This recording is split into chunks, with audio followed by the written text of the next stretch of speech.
సిద్ధం అంటారు ఒకరు, యుద్ధం అంటారు మరొకరు. వై నాట్ 175 అంటారు ఒకరు. వై నాట్ 175 అన్న పిలుపుతోనే అడుగులు ముందుకు వేస్తాం.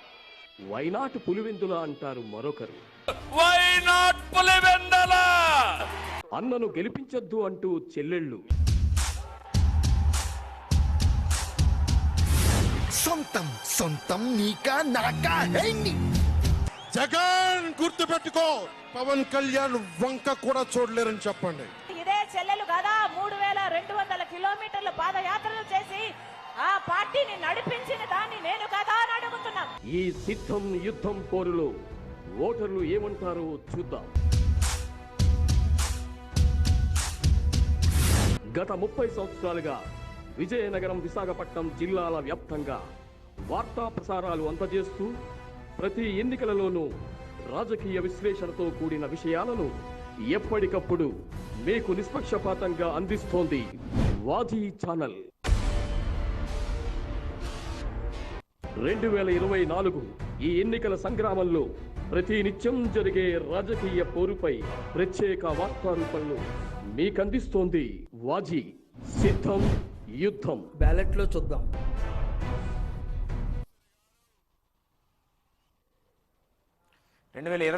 సార్వత్రిక ఎన్నికలు సమీపిస్తున్న నేపథ్యంలో వాజీ ఛానల్ ప్రసారం చేస్తున్న సిద్ధం యుద్ధం కార్యక్రమానికి స్వాగతం. ముందుగా జిల్లాలోని ప్రధాన అంశాలేంటో చూద్దాం. విజయనగరం నియోజకవర్గంలోని కాళీగఢ్ కాలనీలో ఈరోజు కూటమి అభ్యర్థి అదితి గజపతిరాజు ప్రచారాన్ని నిర్వహించారు. అదే నేపథ్యంలోని విజయనగరం నియోజకవర్గంలో కాంగ్రెస్ పార్టీ అభ్యర్థి శంకర్ సతీష్ కుమార్ మంగళవీధిలో ప్రచారాన్ని నిర్వహించారు. ఇక మూడవ తీసుకున్నట్లయితే బొబ్బిల్లో కూడా కూటమి అభ్యర్థి బేబీ నాయన ఈరోజు ప్రచారాన్ని చేపట్టారు. దీనిలో ప్రధానంగా చూసుకున్నట్లయితే విజయనగరం నియోజకవర్గంలోని కాళీగఢ్ కాలనీలో తెలుగుదేశం, జనసేన, భారతీయ జనతా పార్టీ ఉమ్మడి అభ్యర్థి అయినటువంటి పోస్పాటి అదితి గజపతిరాజు ఈరోజు ప్రచారాన్ని నిర్వహించారు. కాళీగఢ్ కాలనీలో జరిగినటువంటి ఈ ప్రచారానికి విశేషమైనటువంటి స్పందన లభించింది. ఈ నేపథ్యంలో ఆమెకు ప్రజలు ఘనస్వాగతం పలికారు. అదేవిధంగా ఆ కాలనీలో ఉన్నటువంటి సమస్యలను కూడా ప్రజలు ఆమెకు వివరించారు. ఈ నేపథ్యంలో సమస్యలు అంటే తెలుగుదేశం, జనసేన, భారతీయ జనతా పార్టీ కూటమి కానీ వచ్చినట్లయితే అక్కడ ఆ కాలనీలో సమస్యలు లేనటువంటి కాలనీగా తీర్చిదిద్దుతామని చెప్పి ఆమె భరోసా ఇచ్చారు. ఈ నేపథ్యంలో తెలుగుదేశం, జనసేన విడుదల చేసినటువంటి మేనిఫెస్టో సంబంధించినటువంటి సూపర్ 6 హామీలను ఆమె ప్రజలకు వివరించారు. ఇక రెండవ తీసుకున్నట్లయితే శంకరి సతీష్ కుమార్ ఈరోజు పట్టణంలోని మంగళవీధి, రంగాల వీధిలో ఈరోజు ప్రచారాన్ని నిర్వహించారు. ఈయనకు కూడా ప్రజలు ఘనస్వాగతం పలికారు. ఆయనకు కూడా అనూహ్యమైనటువంటి స్పందన లభించిందని మనం చెప్పుకోవచ్చు. కాంగ్రెస్ పార్టీ పూర్వవైభవం తీసుకొచ్చేందుకు అహర్నిశలు శ్రమిస్తున్నా అని చెప్పి కాంగ్రెస్ పార్టీ సంబంధించినటువంటి విజయనగరం అభ్యర్థి శంకర్ సతీష్ కుమార్ చెప్తున్నారు. ఈ నేపథ్యంలో కాంగ్రెస్ పార్టీ గెలిచినట్లయితే రాష్ట్రానికి ప్రత్యేక హోదా వస్తుంది, నిరుద్యోగులకు ఉద్యోగ అవకాశాలు కల్పించే దిశగా అహర్నిశలు శ్రమిస్తామని చెప్పి శంకర్ సతీష్ చెప్తున్నారు. కాబట్టి రేపు వచ్చే సార్వత్రిక ఎన్నికల్లో హస్తం గుర్తుపై ఓటు వేసి తనను గెలిపించాలని చెప్పి శంకర్ సతీష్ అభ్యర్థిస్తున్నారు. ఇక మూడవ తీసుకున్నట్లయితే బొబ్బిలి నియోజకవర్గం పరిధిలోని జనసేన, తెలుగుదేశం, భారతీయ జనతా పార్టీ కూటమి అభ్యర్థి అయినటువంటి బేబీ నాయన ఈరోజు ప్రచారాన్ని నిర్వహించారు. అక్కడ చూసుకున్నట్లయితే ఒక ప్రజలు ఘనస్వాగతం పలుకుతున్నారు. ఈ నేపథ్యంలో అక్కడ తెలుగుదేశాన్ని గెలిపించాలని చెప్పి గత 5 ఏళ్ళు కూడా ఎంతో అభివృద్ధి జరగలేదని చెప్పి ఆయన ఆరోపించారు. ఈ నేపథ్యంలో 5 ఏళ్ళు కూడా ఎంత వైసీపీ నేతలు దోచుకున్నారని చెప్పి ఆయన ఆరోపించారు. సూపర్ 6 హామీలను ప్రజల్లోకి తీసుకెళ్లడానికి అహర్నిశలు శ్రమించాలని చెప్పి కార్యకర్తలకు కూడా బేబీ నాయన పిలుపునిచ్చారు. ఇక రాష్ట్రంలో తీసుకున్నట్లయితే ప్రధానంగా ఈరోజు విజయనగరం జిల్లా పర్యటనలో భాగంగా ప్రజాగళంలో సభలోని మాజీ ముఖ్యమంత్రి, తెలుగుదేశం పార్టీ అధినేత చంద్రబాబు పాల్గొన్నారు. ఈ నేపథ్యంలో చీపుపల్లి సంబంధించి తెలుగుదేశం, జనసేన, భారతీయ జనతా పార్టీ కూటమి అభ్యర్థి అయినటువంటి కిమిడి కళా వెంకటరావును గెలిపించాలని చెప్పి చంద్రబాబు అభ్యర్థించారు. ఈ నేపథ్యం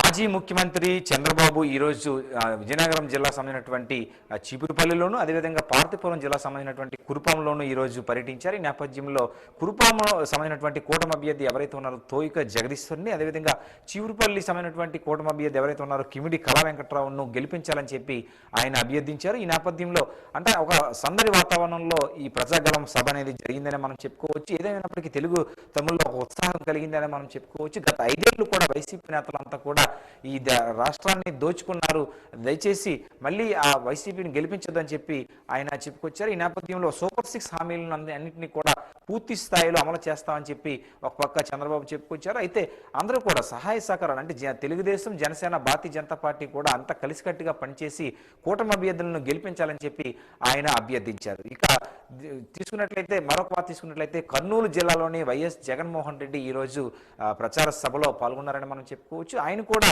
గత 5 ఏళ్లు కూడా అనేక సంక్షేమ పథకాలను అమలు చేస్తాం, దయచేసి మళ్ళీ మరొక అవకాశం వైఎస్ జగన్మోహన్ రెడ్డికి అదేవిధంగా వైసీపీ అభ్యర్థులకు గెలిపించాలని చెప్పి ఆయన అభ్యర్థిస్తున్నారు. ఈ నేపథ్యంలో అంతా కూడా అంటే ఈ తెలుగుదేశం, జనసేన, భారతీయ జనతా పార్టీ అదేవిధంగా పరోక్షంగా కాంగ్రెస్ పార్టీ కూడా తనను వ్యతిరేకిస్తున్నాయి. ఇదంతా కూడా కూటమిగా ఏర్పడి తనను ఒక అందరూ కలిసికట్టుగా తనపై దాడి చేస్తున్నారని చెప్పి జగన్మోహన్ రెడ్డి చెప్పుకొచ్చారు. ఈ నేపథ్యంలో గత 5 ఏళ్లు అంటే మీకు అభివృద్ధి చూసి ఓటేయండి, దయచేసి ఆ ప్రజలందరూ కూడా గమనించాలి, వైసీపీ సంబంధించినటువంటి అభ్యర్థులను గెలిపించాలని చెప్పి ముఖ్యమంత్రి జగన్మోహన్ రెడ్డి చెప్తున్నారు. ఇది దీనికి సంబంధించినటువంటి విశ్లేషణ జిల్లాలో మరింత విశ్లేషణ అందించడానికి సిపిఐ పార్టీ రాష్ట్ర కార్యవర్గ సభ్యులు పి కామేశ్వరరావు గారు మన స్టూడియోకి రానున్నారు. ఆ విశ్లేషణ ఏంటో బ్రేక్ తర్వాత చూద్దాం.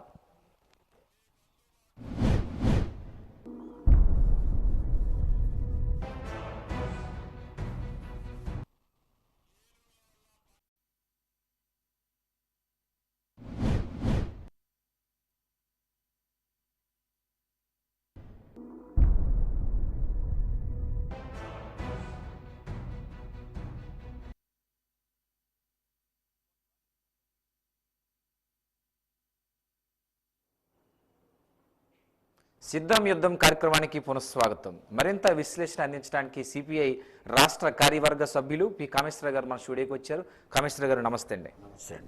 కామేశ్వరరావు గారు, మీరు సిపిఐ పార్టీలో ఎప్పుడు ప్రవేశించారు, ఎలాంటి పదవులను అలంకరించారు? నేను 1973 ఏప్రిల్ 28న భారత కమ్యూనిస్ట్ పార్టీ సిపిఐలో సభ్యత్వం తీసుకున్నాను. అప్పటి నుంచి 83 వరకు సాధారణ కార్యకర్తగా పనిచేశాను. 83 నుంచి సిపిఐ ఎస్కోట మండల కార్యదర్శిగా సుమారు 10 సంవత్సరాలు పనిచేశాను.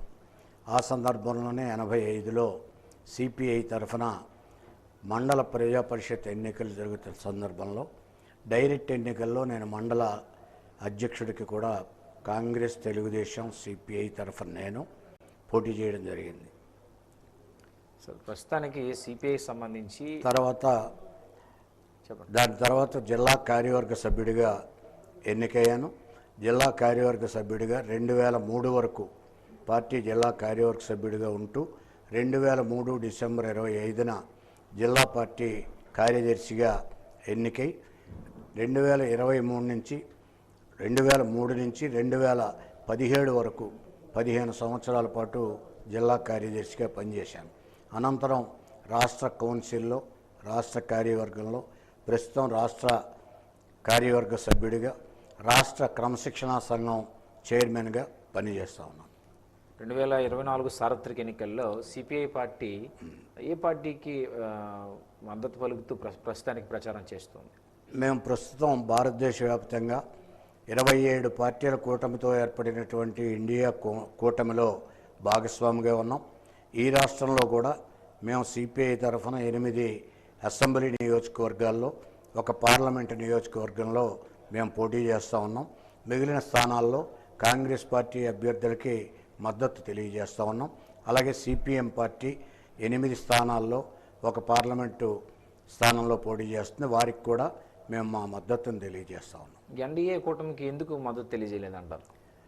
ఎన్డీఏ అనేది ఇవాళ బీజేపీ ఆధిపత్యం కలిగినటువంటి, బీజేపీ ఆధ్వర్యంలో నడుస్తున్నటువంటి కూటమి. అది కేవలం ఒక మతం ఆధారంగా ఏర్పడినటువంటి పార్టీ.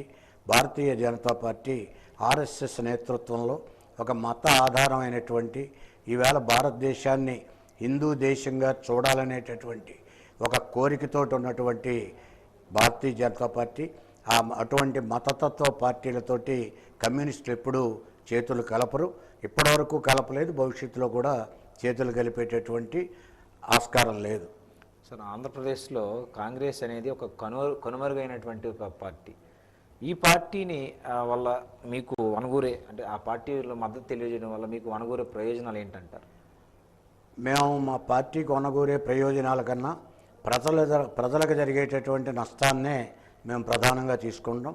ఈవేళ మతతత్వ పార్టీ వల్ల బీజేపీ వల్ల లేదా దాన్ని అనుసరిస్తున్నటువంటి ఇవాళ తెలుగుదేశం కానీ జనసేన వల్ల కొన్ని మతాలకు సంబంధించినటువంటి కొన్ని మైనారిటీ వర్గాలకు సంబంధించినటువంటి ప్రజలపైన ప్రతినిత్యం ఏదో ప్రాంతంలో దాడులు జరగడం, వారిని ద్వితీయ శ్రేణి పౌరులుగా చూడడం, వారిపైన అనేకమైనటువంటి కేసులు పెట్టి వారి ఇబ్బందులకి గురి చేయడం లాంటి సంఘటనలను మేము చూసిన తర్వాత అటువంటి పార్టీలతో మేము జతకట్టేటటువంటి ప్రసక్తి లేదు. రెండవది, ఇవాళ కాంగ్రెస్ పార్టీ ఇవాళ అధికారంలో లేకపోయినా రేపు అధికారంలోకి వచ్చినా ఏదైనా మా సిద్ధాంతానికి లోబడి మేము పనిచేస్తాం తప్ప ఓట్లు సీట్ల కోసం పనిచేసేటటువంటి పార్టీ మాది కాదని ఈ సందర్భంగా తెలియజేస్తున్నాం. సిపిఐ పార్టీ ఎన్నికల్లో ఒంటరిగా ఎందుకు పోరాటం చేయలేకపోయిందంటారు? ప్రజలు ఎప్పుడైతే కమ్యూనిస్టు పార్టీలను ఆదరిస్తారో, మేము ఒకానొక దశలో 2004లో 62 పార్లమెంటు స్థానాలు కలిగినటువంటి ఉభయ కమ్యూనిస్టు మంత్రి పదవులు ఇస్తానన్నా కూడా మేము వదులుకున్నాం.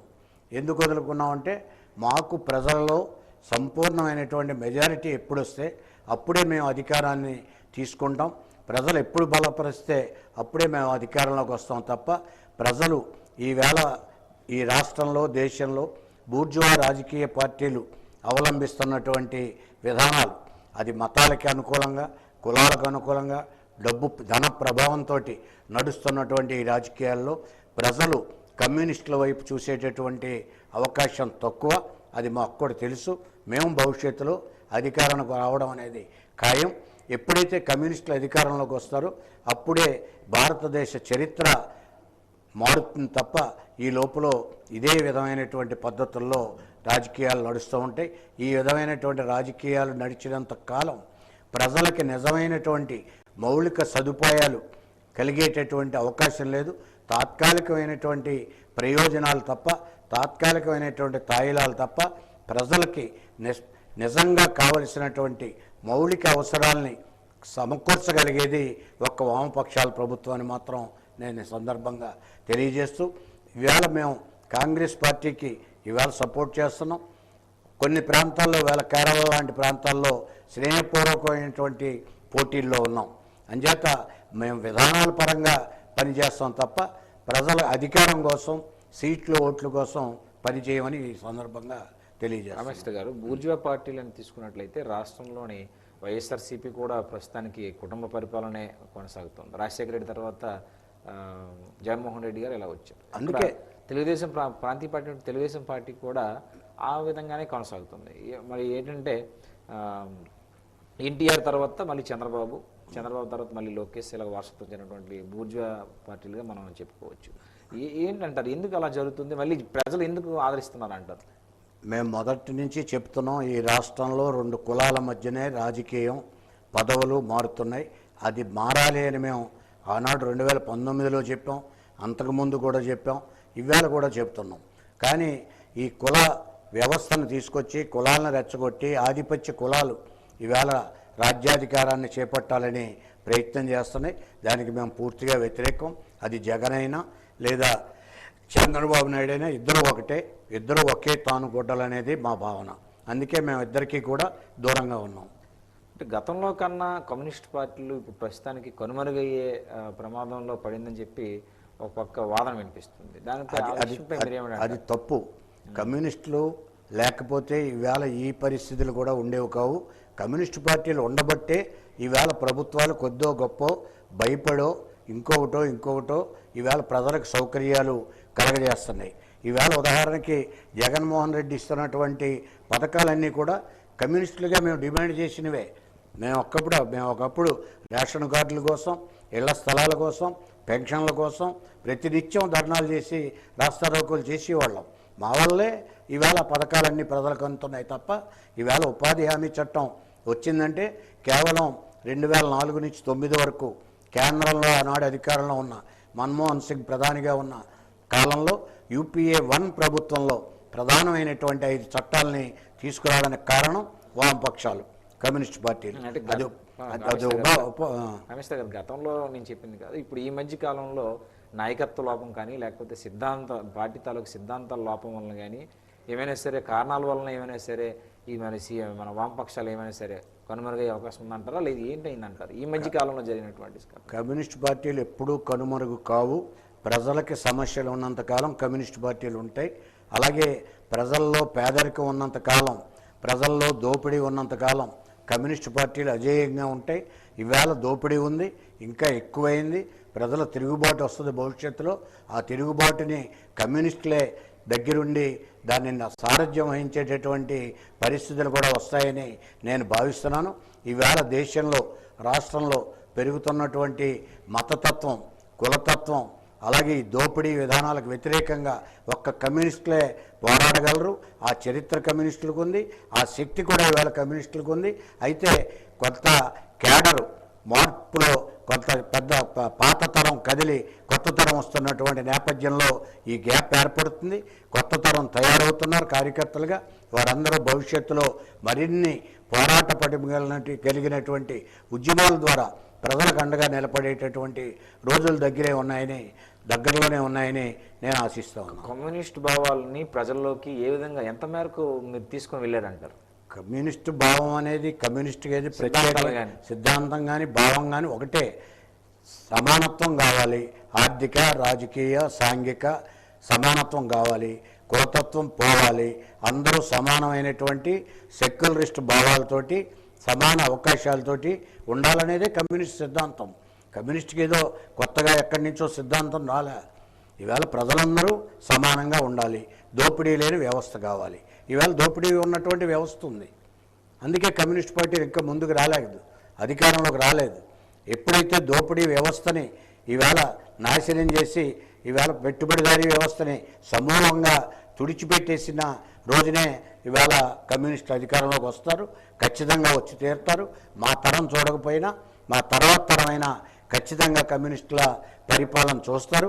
ఇప్పటికే కేరళలో చూస్తున్నారు, బెంగాల్లో చూశారు 35 ఏళ్ళు. చూసిన తర్వాత కూడా ఇవాళ అనుభవిస్తున్నారు వేరే పార్టీలను తీసుకొచ్చి బెంగాల్లో, అలాగే త్రిపురలో అనవసరంగా తీసుకొచ్చాం ఇతర పార్టీలను. రేపు భవిష్యత్ ఎన్నికల్లో తెలుస్తుంది కమ్యూనిస్టుల చరిత్ర, కమ్యూనిస్టులకు ఉన్న అవకాశాలు, కమ్యూనిస్టుల స్థానాలు కూడా భవిష్యత్తులో. గత 5 ఏళ్లలో సిపిఐ పార్టీ కార్మికుల పక్షాన ఎలాంటి పోరాటాలు చేసిందంట? అనేక పోరాటాలు చేశాం. ప్రతినిత్యం మేము కార్మికులతోటే ఉంటాం. మా పార్టీ పాలసీయే కార్మికులు, విద్యార్థులు, మహిళలు, రైతులు, ఈ 4 వర్గాల ప్రజల్ని ఆదుకోవడమే కమ్యూనిస్టుల ప్రధానమైనటువంటి కర్తవ్యం. ఇందులో మేము మోడీ తీసుకొచ్చినటువంటి నల్ల చట్టాలకు వ్యతిరేకంగా పెద్ద ఎత్తున పోరాడాం. అలాగే మోడీ తీసుకొచ్చినటువంటి 44 చట్టాల బదులుగా 4 లేబర్ కోడ్లు తీసుకొచ్చిన దానికి వ్యతిరేకంగా పోరాటం చేశాం. ఇవాళ కార్మిక వర్గానికి కనీస వేతనాలు, ఉద్యోగుల పని గంటలు, ఈ విషయంలో ఎక్కడ సమస్య వచ్చినా అంగన్వాడీ, మధ్యాహ్న భోజనం, మరొకటి అన్ని సంఘాలు వాటన్నిటి సమస్యలపైన కూడా కమ్యూనిస్టులని ముందు అరెస్టులు అవుతున్నారు, వారే ముందు నిలబడుతున్నారు, వారే పోరాటం చేస్తున్నారు. వారికి అండగా కమ్యూనిస్టులే నిలబడుతూ ఉన్నారు. జిల్లాలో ప్రధానంగా ఉన్నటువంటి సమస్య జూట్ మిల్లు మూతపడడం. ఆ జూట్ మిల్లులు మూతపడినప్పుడు ఎలాంటి పోరాటాలు చేశారంటారు? ఇంకా ఇప్పటికే కూడా జూట్ పరిశ్రమ తెరవలేనటువంటి పరిస్థితి. మేము గత 15 సంవత్సరాల క్రితమే జూట్ మిల్లులు మూతపడ్డాయి. ఈ జిల్లాలో ఉన్నటువంటి 8 జూట్ మిల్లుల్ని ఒకేసారి మూతేశారు. ఈ మూతేసిన పరిశ్రమలు తెరిపిస్తామని 3 ప్రభుత్వాలు ఇప్పటికి మారి, చంద్రబాబు నాయుడు ప్రభుత్వంలో తెరిపిస్తా ఉన్నారు, జగన్ ప్రభుత్వంలో తెరిపిస్తా ఉన్నారు. పక్కన ఉన్నటువంటి భీమసింగ్ని కూడా గత ఎన్నికల్లో 2019 ఎన్నికల్లో తెరిపిస్తామని చెప్పారు. కానీ ప్రభుత్వ విధానాలు ఈవేళ ప్రైవేటీకరణకు అనుకూలంగా, ప్రైవేట్ శక్తులకు వ్యతిరేకంగా, పెట్టుబడిదారులకు అనుకూలంగా, కార్మిక వర్గానికి వ్యతిరేకంగా ఈవేళ ప్రభుత్వాలు ఉన్నాయి. అందుచేతనే మా పోరాటం ఫలించట్లేదు. మేమెంత పోరాడినా కూడా ఈ ప్రభుత్వం మమ్మల్ని పోలీసులతోటి అణిచివేస్తుంది. దాని మూలంగానే ఇవి సక్సెస్ కావట్లేదు అనేది నా అభిప్రాయం. ఇండియా కూటమితో చూసుకున్నట్లయితే జిల్లాలో సిపిఐ పార్టీ ఏ విధంగా పనిచేస్తుంది? ఇండియా కూటమికి విజయనగరం జిల్లాలో 7 అసెంబ్లీ స్థానాల్లో పోటీ చేస్తుంది, ఒక పార్లమెంట్ స్థానంలో పోటీ చేస్తుంది. నిన్ననే మీరందరూ కూడా చూశారు. పెద్ద ఎత్తున ఈ 7 ఎమ్మెల్యేలని, ఎంపీ క్యాండిడేట్ని కూడా గెలిపించాలని చెప్పి పెద్ద ఎత్తున ర్యాలీ చేసి ఓ పెద్ద సదస్సు జరిపి ఇండియా కూటమి అభ్యర్థులకి మేము ప్రచారం చేసి హస్తం గుర్తుపైన ఓటేసి ప్రజలందరినీ గెలిపించాలని కూడా మేము కోరడం జరిగింది. పక్కనే ఉన్న మన్యం జిల్లాలో కూడా ఏదైతే సిపిఎం పార్టీ అభ్యర్థి అరకు పార్లమెంటుకి పోటీ చేస్తున్నారు. ఆయనకి మద్దతుగా కురుపాంలో సిపిఎం అసెంబ్లీ అభ్యర్థికి మద్దతుగా మా కార్యకర్తలు పనిచేస్తూ ఉన్నారు. అంటే గతంలో వైఎస్ఆర్సీపీ తెలుగుదేశం రాకముందు కాంగ్రెస్ పార్టీ రాష్ట్రంలో ఉండేది. అప్పుడు కాంగ్రెస్ పార్టీని తీవ్రంగా వ్యతిరేకించినటువంటి సిపిఐ పార్టీ ఇప్పుడు ఈ ఎన్నికల్లో కాంగ్రెస్ పార్టీతో కూటమిగా వెళ్తుంది. ఎలా పనిచేయగలుగుతున్నారు అంటారు? మాకు రాజకీయ పార్టీలు ముఖ్యం కాదు, వాటి విధానాలు ముఖ్యం. వాటి విధానాలు ప్రజలకు వ్యతిరేకంగా ఉన్నప్పుడు మేము ఈ రోజు వరకు స్నేహం చేసినా ఖచ్చితంగా మేము వ్యతిరేకిస్తాం. అది కాంగ్రెస్ పార్టీని వ్యతిరేకించాం, లేదా చంద్రబాబు నాయుడిని వ్యతిరేకించాం ఆయనకు అనుకూలంగా ఎలయన్స్లో ఉన్నప్పుడు. అలాగే అంతకుముందు ఎన్టీ రామారావు ప్రభుత్వంలో ఎలయన్స్లో మేము ఉన్నప్పుడు కూడా ఆయన విధానాలను వ్యతిరేకించాం. మేము విధానాల ప్రాతిపదికగా వ్యతిరేకిస్తాం తప్ప వ్యక్తుల ప్రాతిపదికంగా రాజకీయ పార్టీల ప్రాతిపదికగా మేము వ్యతిరేకించేటటువంటి పరిస్థితి ఉండదు. అంటే భావ సారూప్యత లేనటువంటి పార్టీలతో కలిశారు. దానికి ఇప్పుడు మళ్ళీ కాంగ్రెస్ పార్టీతో కలవడం వలన ఎలాంటి ప్రయోజనాలు జరిగే అవకాశం ఉందంట? కాంగ్రెస్ పార్టీతో మాకు భావ సారూప్యత ఉంది, అప్పుడు ఉంది, ఇప్పుడు ఉంది. అది అప్పుడు సెక్యులర్ పార్టీయే, ఇప్పుడు సెక్యులర్ పార్టీయే. భావ సారూప్యత లేకపోవడం లేదు. భావ సారూప్యత లేని పార్టీ ఏదైనా ఉందంటే ఒక బీజేపీ. తక్కిన పార్టీలన్నిటితో మాకు ఏం ఇబ్బంది లేదు. అది ఇప్పుడు కేంద్ర ప్రభుత్వం తీసుకున్నట్లయితే విశాఖ స్టీల్ ప్లాంట్ ప్రైవేటీకరణ అంశం అనేది చాలా ప్రధానమైనటువంటి సమస్య. దానివలన ఎంతో నష్టం కూడా చేకూరే అవకాశం ఉంది. సిపిఐ పార్టీ ఏ విధంగా దాన్ని ప్రజల్లోకి తీసుకెళ్ళిందంటారు? ఈవేళ సిపిఐ పార్టీ అనుబంధ ఏఐటీసీ సంఘమే మెజార్టీ సంఘంగా స్టీల్ ప్లాంట్లో ఉంది. ఈవేళ ఏదైతే వామపక్షాలకు సంబంధించినటువంటి ఏఐటీసీ కానీ సిఐటియు కానీ అలాగే కాంగ్రెస్ పార్టీకి సంబంధించినటువంటి ఐఎన్టీసీ కానీ ఈ మూడు కలిపే స్టీల్ ప్లాంట్ పరిరక్షణ కమిటీ పేరుతో ఏర్పడి అనేక ఉద్యమాలు గత 2.5 సంవత్సరాలుగా యాజిటేషన్ చేస్తూ ఉన్నారు, చేస్తారు. కేంద్ర ప్రభుత్వం ఏ ప్రభుత్వం అధికారంలోకి వచ్చినా స్టీల్ ప్లాంట్ జోలికి రాము, స్టీల్ ప్లాంట్ని ఎట్టి పరిస్థితుల్లోనూ ప్రైవేటైజ్ చెయ్యం అనే వరకు కూడా మేము ఉద్యమాన్ని కొనసాగిస్తాం. ఇప్పటికే రాష్ట్రవ్యాప్త ఉద్యమంగా దాన్ని తీసుకెళ్ళాం. అన్ని జిల్లాల్లో కూడా స్టీల్ ప్లాంట్ ప్రైవేటీకరణకు వ్యతిరేకంగా పోరాడాం. పార్లమెంటులో మా పార్లమెంట్ సభ్యులు పోరాడుతూ ఉన్నారు. అలాగే ఇక్కడ స్థానికంగా విశాఖపట్నం జిల్లాలో కూడా సిపిఐ సిపిఎం పార్టీలు కూడా పెద్ద ఎత్తున దానికి వ్యతిరేకంగా ప్రైవేటీకరణకి వ్యతిరేకంగా పోరాడుతున్నాం.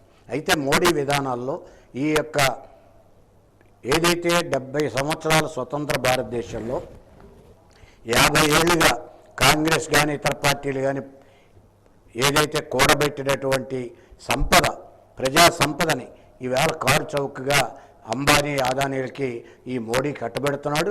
దాని పర్యవసానమే ఈవేళ ఈ ప్రైవేటీకరణ విధానం.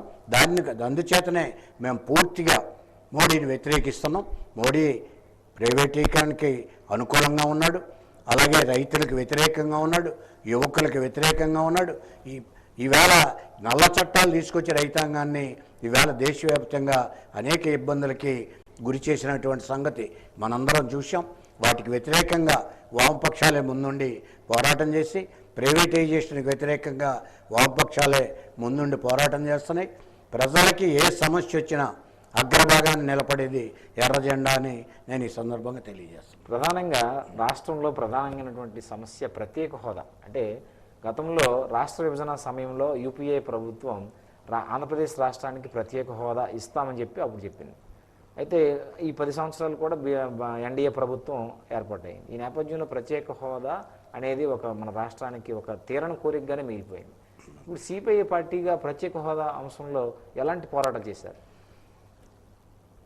రాష్ట్రం 2014లో రాష్ట్రం విడిపోయింది. ఏ కారణాల వల్ల విడిపోయినా మన రాష్ట్రం నష్టపోయింది. విభజన సందర్భంలో మన రాష్ట్రానికి ఇచ్చినటువంటి హామీలు అమలు జరుపుతామని ఆనాడు ఉన్నటువంటి ప్రధాని మోడీ కానీ అలాగే వెంకయ్యనాయుడు గారు కానీ అందరూ హామీ ఇచ్చారు. ప్రతిపక్షంలో ఉన్న కాంగ్రెస్ కూడా 10 ఏళ్ల పాటు ఈ రాష్ట్రానికి ప్రత్యేక హోదా ఇస్తాం, ప్రత్యేక హోదా ఇవ్వడం వల్ల అనేక పరిశ్రమలు వస్తాయి, అనేక రాయితీలు వస్తాయి, ఇవాళ నిరుద్యోగ సమస్య పరిష్కారం అవుతుంది, రాష్ట్రం అభివృద్ధి చెందుతుంది అనేటటువంటిది ఏదైతే చెప్పారో దాన్ని సిపిఐ పార్టీయే మొట్టమొదటిగా 2014 నుంచి 2022 వరకు నేటి వరకు ప్రత్యేక హోదా సాధన సమితి పేరుతో నేను కూడా విజయనగరం జిల్లా ఉమ్మడి జిల్లా ప్రత్యేక హోదా సాధన సమితి కన్వీనర్గా పనిచేశాను. అనేక మొత్తం రాష్ట్ర వ్యాప్తంగా మా పార్టీ నాయకత్వం అంతా కూడా ప్రత్యేక హోదా కోసం, విభజన హామీల అమలు కోసం, పోలవరం ప్రాజెక్టు పూర్తి చేయడం కోసం, రైల్వే జోన్ కోసం, అలాగే దుగ్గరాజపట్నం పోర్టు కోసం, కడప స్టీల్ ప్లాంట్ కోసం అనేక ఉద్యమాలు చేసింది ఈ రాష్ట్రంలో ఏకైక పార్టీ సిపిఐ. నేను ఖచ్చితంగా చెప్పగలను. మీరు చరిత్ర తీసుకోండి, మీరు ఏ వీడియో తీయండి, మీరు ఏ మీడియాలో వచ్చినటువంటి వార్తలు చూడండి. సిపిఐ రామకృష్ణ రాష్ట్ర కార్యదర్శిగా, ఆంధ్రప్రదేశ్ విభజన హామీల సాధన సమితి ప్రధాన కార్యదర్శిగా, అధ్యక్షుడిగా చలసాని శ్రీనివాస్ గారితో కలిసి అనేక ఉద్యమాలు మేము చేశాం. మీరందరూ కూడా వచ్చి దాన్ని కవర్ చేసినటువంటి సందర్భాలు అనేకం ఉన్నాయి. మీరు గుర్తు చేసుకోండి ఒకసారి. ఈనాటికి కూడా మేము దానికి సికానై ఉన్నాం. విభజన హామీలు ఎట్టి పరిస్థితుల్లో అమలు చేస్తేనే ఈ రాష్ట్రం అభివృద్ధి చెందుతుంది. ఏదో ప్యాకేజీల వల్ల, లాలూచీల వల్ల ఈ రాష్ట్రం అభివృద్ధి చెందదు. ప్రత్యేక హోదా ఇచ్చి తీరాలి. కాంగ్రెస్ పార్టీ వస్తే మేము చేస్తామని అంటున్నారు. వారు వచ్చి చేస్తే మంచిదే, చేయకపోతే పోరాడుతాం. కాంగ్రెస్తో కూటమితో ఉన్నారు కదా, కాంగ్రెస్ ఇండియా కూటమితో మీరు ప్రస్తుతం ఎన్నికల్లో వెళ్తున్నారు. కాంగ్రెస్ మనకు అప్పుడు యూపీఏ గవర్నమెంట్లోనే ప్రత్యేక హోదా ఇస్తుందని చెప్పింది. ఇప్పుడు మళ్ళీ చెప్పిన తర్వాత వెంటనే పోయింది కాంగ్రెస్ పార్టీ. ఇప్పుడు ఇండియా కూటమి గెలిస్తే మేము ఇస్తామని చెప్తున్నాం. ఖచ్చితంగా మెడలో ఉంచి కాంగ్రెస్ పార్టీని మెడలో ఉంచి ప్రత్యేక హోదా, విభజన హామీలు అమలు చేయించడానికి తప్పనిసరిగా మా పార్టీ, కమ్యూనిస్ట్ పార్టీలన్నీ కలిపి కృషి చేస్తే, పోరాడతాయి. ప్రధానంగా రాష్ట్రంలో మరొక ప్రధాన సమస్య, ఉద్యోగులకు సంబంధించినటువంటి సమస్య సిపిఎస్ రద్దు. అంటే సిపిఎస్ని రద్దు చేయండి, ఓపీఎస్ని కొనసాగించని చెప్పి ప్రభుత్వాలను మొరపెట్టుకుంటున్నాయి, కానీ అదైతే చేయట్లేదు. మళ్ళీ కొత్తగా జీపీఎస్ అని వైకాపా ప్రభుత్వం తీసుకుని వచ్చింది. ఏంటంటారు, ఎందుకు అవడం లేదు? ఆ విషయంపై మీ కామెంట్ ఏంటి? ఈవేళ అది కేంద్రం కానీ రాష్ట్రం కానీ ఉద్యోగుల మీద హెరాస్మెంట్ బాగా ఎక్కువైపోయింది. అది పని గంటలు పెంచడంలో కానీ, వాళ్ళకి రావాల్సినటువంటి హక్కుల్ని ఇవ్వడంలో కానీ, కనీసం వారికి రావాల్సినటువంటి డిఏలు లేదా పే ఫిక్సేషన్లు లేదా ఇతరత్ర అనేక సౌకర్యాలు ఈవేళ ప్రభుత్వాలు ఏవి కూడా అమలు జరగట్లేదు సరిగదా. వారిని పని గంటలు పెంచి వారిని మరింత పని ఒత్తిడికి గురి చేసి ఈవేళ వాళ్ళని ఆర్థికంగా చాలా దివాలా తీయిస్తున్నారు. అందులో భాగమే ఏదైతే సిపిఎస్ రద్దు చేస్తామని చెప్పినటువంటి ప్రభుత్వాలు రద్దు చేయట్లేదు. అది దేశవ్యాప్తంగా జరుగుతుంది. మన రాష్ట్రంలో కూడా జగన్మోహన్ రెడ్డి సిపిఎస్ నేను వచ్చిన వారంలో రద్దు చేస్తానని, తర్వాత నాలుగు ఖర్చుకుని నాకు తెలియకన్నానని చెప్తున్నాడు. ఇది దారుణం. ఏ ప్రభుత్వం వచ్చినా ఖచ్చితంగా సిపిఎస్ అనేది రద్దు చేయవలసిందే. పాత పెన్షన్ స్కీమ్ విధానాన్ని ప్రవేశపెట్టవలసిందే. ఈవేళ ఏ ప్రభుత్వానికైనా ఉద్యోగులు, యంత్రాంగమే ముఖ్యం. అది సంస్థ కానీ, ఒక పరిశ్రమ కానీ, ఒక ప్రభుత్వం కానీ, వాళ్ళు మొట్టమొదట కాపాడవలసింది ఉద్యోగుల ప్రయోజనాలు. ఉద్యోగుల ప్రయోజనాలు 100% ఏ ప్రభుత్వం కాపాడదో ఆ ప్రభుత్వాలు నిలబడలేవని నాకున్న అనుభవంలో నేను తెలియజేస్తున్నాను. ప్రధానంగా ఇప్పుడు ఈ మధ్య కాలంలో వచ్చినటువంటి వైసీపీ ప్రభుత్వం ఒక జీవో తీసుకొచ్చి ల్యాండ్ టైటిలింగ్ యాక్ట్ అని ఒక కొత్త జీవోని తీసుకొచ్చి, అది తీసుకొచ్చినటువంటి నేపథ్యంలో ఆ యాక్ట్ వలన ఎంతో ప్రమాదం జరిగే అవకాశం ఉందని చెప్పి తెలుగుదేశం పార్టీ నేతలు ప్రచారంలో ఆరోపిస్తున్నారు. వాళ్ళు ఏమంటున్నారంటే అసలు ఆ టైటిలింగ్ యాక్టే లేదు, ఏం లేదని చెప్పి వైసీపీ నేతలు చెప్తున్నారు. ఇందులో క్లారిటీ ఏంటి? ప్రజలు ఒక గందరగోళమైనటువంటి పరిస్థితి ఉంది. ఈ విషయంపై మీరేమంటారు? ఈ ల్యాండ్ టైటిలింగ్ యాక్ట్ అనేది తీసుకొచ్చింది కేంద్ర ప్రభుత్వం. దాన్ని రాష్ట్రాల మీద కూడా రుద్ది రాష్ట్రాల్లో కూడా తీసుకురావాలని చెప్తున్నారు. దీని మీద చర్చించవలసినటువంటి అవసరం ఉంది. ఒకానొక దశలో అసెంబ్లీలో ఈ చట్టం తీసుకొచ్చినప్పుడు మనం టీవీల్లో చూసాం. పయ్యావుల కేశవ్ కూడా తెలుగుదేశం నాయకుడు ఈ చట్టం మంచిదే, రైతాంగానికి ఉపయోగపడుతుందని చెప్పాడు.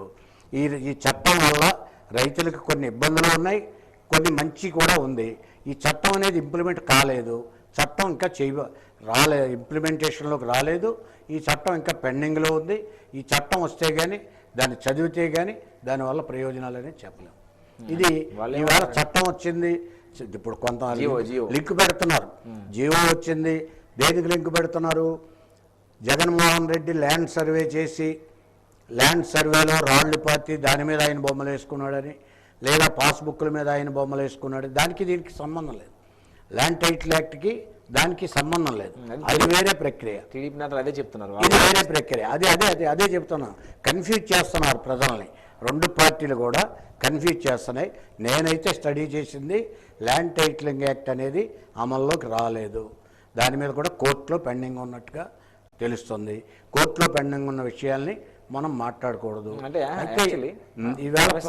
ఒక నిమిషం, అంటే చంద్రబాబు గారు ఏమంటున్నారంటే మళ్ళీ ఆ వాళ్ళు కానీ వచ్చినట్లయితే, వైసీపీ కానీ వచ్చినట్లయితే ఈ ల్యాండ్ టైటిలింగ్ యాక్ట్ అనేది మళ్ళీ అమలయ్యే అవకాశం ఉంది, దయచేసి వాళ్ళకి ఓట్లు లేదని చెప్తున్నారు. నేను అనేది ఒకటే, ఈవేళ చంద్రబాబు నాయుడు చెప్పినా జగన్మోహన్ రెడ్డి చెప్పినా వీళ్ళిద్దరూ కూడా మోడీ చెప్తే చేయాలి.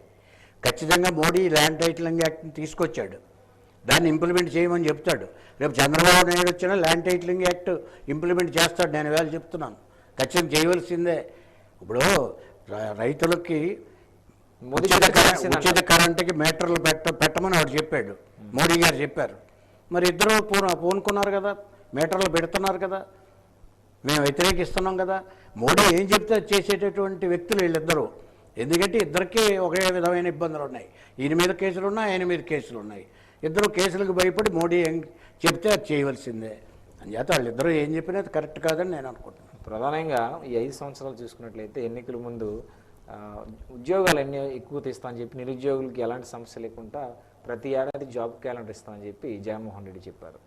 ఈ విషయంలో కొంతమేర మాట తప్పారనే మనం తప్పాడు, కొంతమేర కాదు మాట తప్పారు. ముఖ్యంగా టీచర్ పోస్టులు. అంటే వాళ్ళు ఏమంటున్నారంటే వైసీపీ నాయకులు సచివాలయ ఉద్యోగులు కూడా ఇచ్చాం కదా, లేకపోతే వాలంటీర్ ఉద్యోగులు ఇచ్చాం కదా అని చెప్పి చెప్తున్నారు.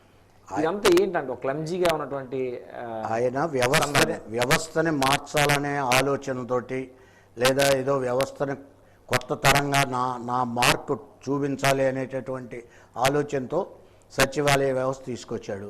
మనం దాన్ని తప్పు పట్టట్లేదు. కానీ అవేం ఈవేళ బయటకు చదువుకున్నాడు 30,000 ఉద్యోగం ఏంటి, 1,50,000 ₹1,00,000 పైన ఈవేళ సాఫ్ట్వేర్ కంపెనీల్లో వస్తుంటే 30,000కి బయటకు చదువుకున్నవాడు ఉద్యోగం చేస్తున్నాడు కదా.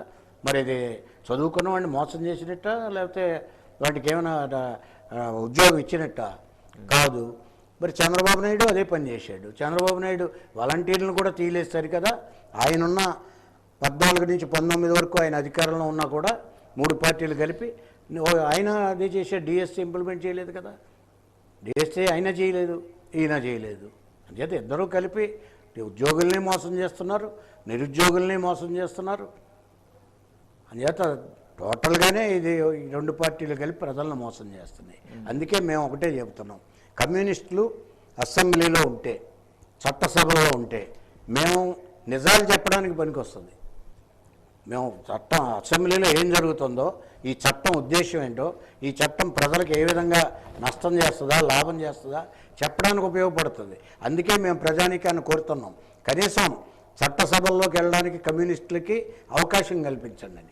జిల్లాలో ఏ నియోజకవర్గంలో మనకు సిపిఐ పార్టీకి అంత పట్టు ఉండే అవకాశం ఉందంట? మేము అక్కడ పోటీ చేయట్లేదు. అంటే ఓటింగ్లో అన్ని చోట్ల మాకు ఎంతో కొంత ఓటింగ్ ఉంది. కూటమికి సంబంధించి ఎలాంటి ఏ నియోజకవర్గంలో ఎక్కువగా ఓట్లు వచ్చే అవకాశం ఉందంట? ఎస్కోట్లో రావచ్చు, తర్వాత పార్లమెంట్కి కూడా విజయనగరం పార్లమెంట్కి రావచ్చు, బొబ్బిలి విజయనగరం కూడా రావచ్చు.